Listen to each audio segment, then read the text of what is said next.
The rain was coming down in shimmering veils against the glow of neon street lamps when Daniel Mercer parked his shuttle car on the outskirts of Aurealis district. He was tired, worn down from weeks of contract work among colonies that never felt like home. His job as a mechanic for hire kept him moving, never anchored, never tethered. He told himself he liked it that way. But that night, as he ducked into a warm-lit cafe to escape the downpour, he felt the hollow ache of being alone. The cafe was quiet. Human and alien patrons nursed drinks at separate tables, speaking in low tones. Daniel ordered a coffee and found a corner seat, sinking into it with a sigh. That was when he noticed her. A child, no older than 7 by human measure, though her skin bore the faint lavender hue of the Cellari, an alien race with gentle eyes and delicate crests along their temples. She stood in the doorway, dripping from the rain, clutching a small paper bag. Her wide violet eyes scanned the room before landing on him. She walked straight over. "Mister," she said, her voice trembling but polite. You're human, right?" Daniel blinked. "That's right." The girl's fingers tightened around the bag. She hesitated, then blurted, "My mom's birthday is today. She's very lonely. Can you be my dad at her party? Just for tonight." The words tumbled out in a rush. The cafe grew silent, curious eyes flicking toward them. Daniel set his coffee down, unsure if this was some cruel prank. But the girl's face was earnest, trembling on the edge of hope and fear.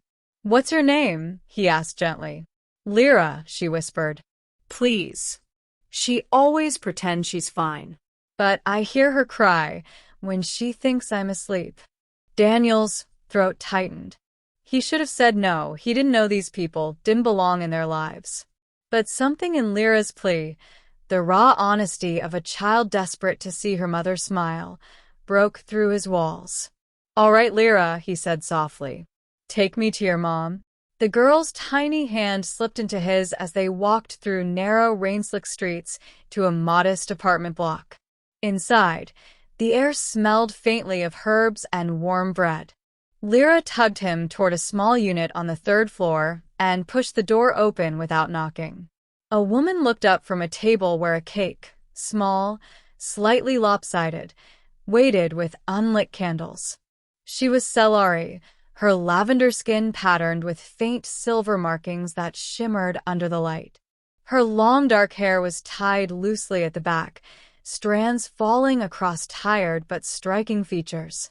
"Lyra, what have I told you about wandering in the rain?" she scolded softly, rising from her chair.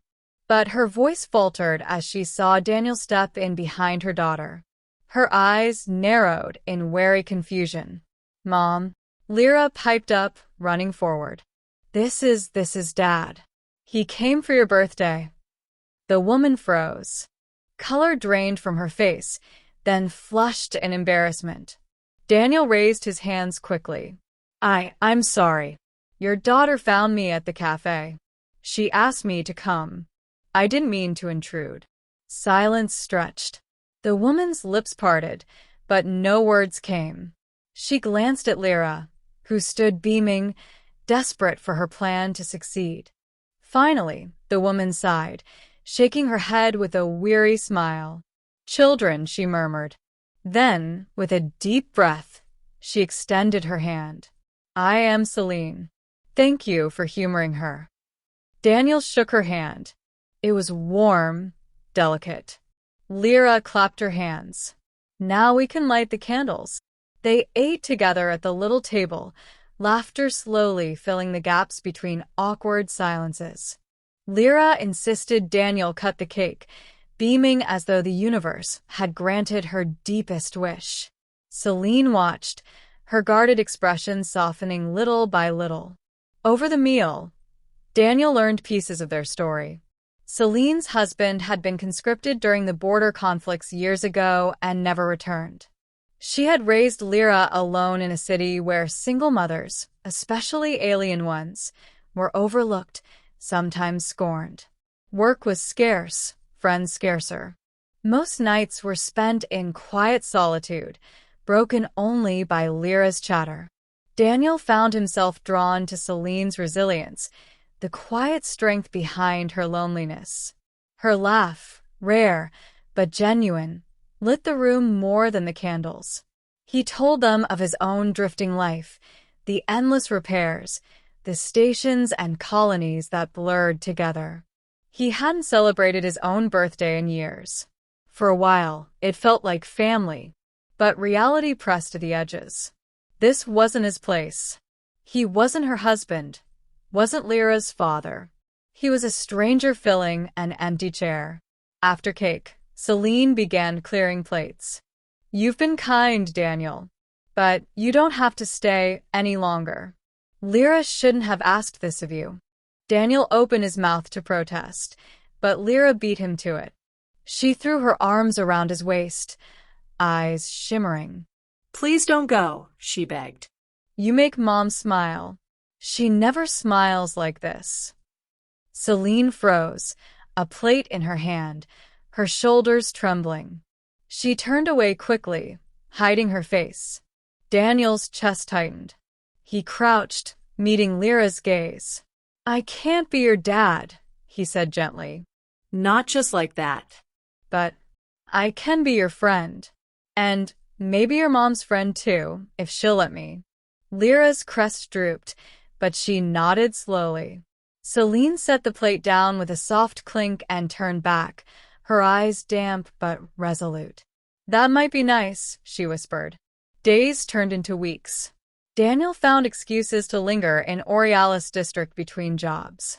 He fixed Celine's aging heating unit, repaired a neighbor's hover cart, even taught Lyra how to solder wires.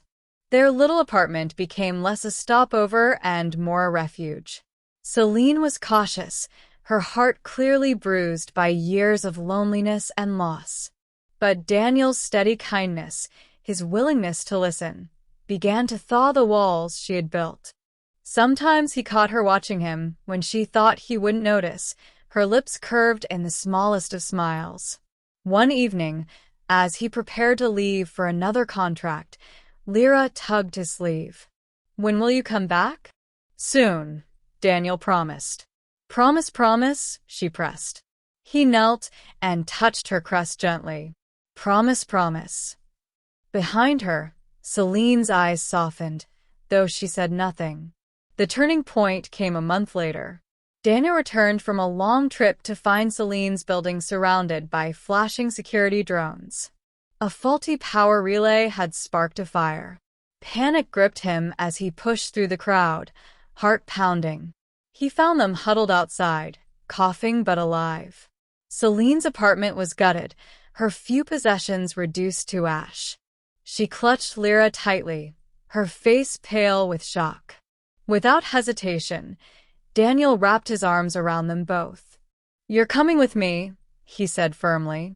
"My place is small, but it's safe." Celine started to protest, but the words died in her throat. She simply nodded, too exhausted to argue.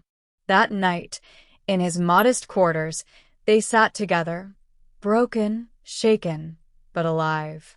Lyra curled up between them, already asleep. Celine stared at the sleeping child, then at Daniel. "She's right, you know," Celine murmured, her voice trembling. "You do make me smile." Daniel reached for her hand. This time, she didn't pull away.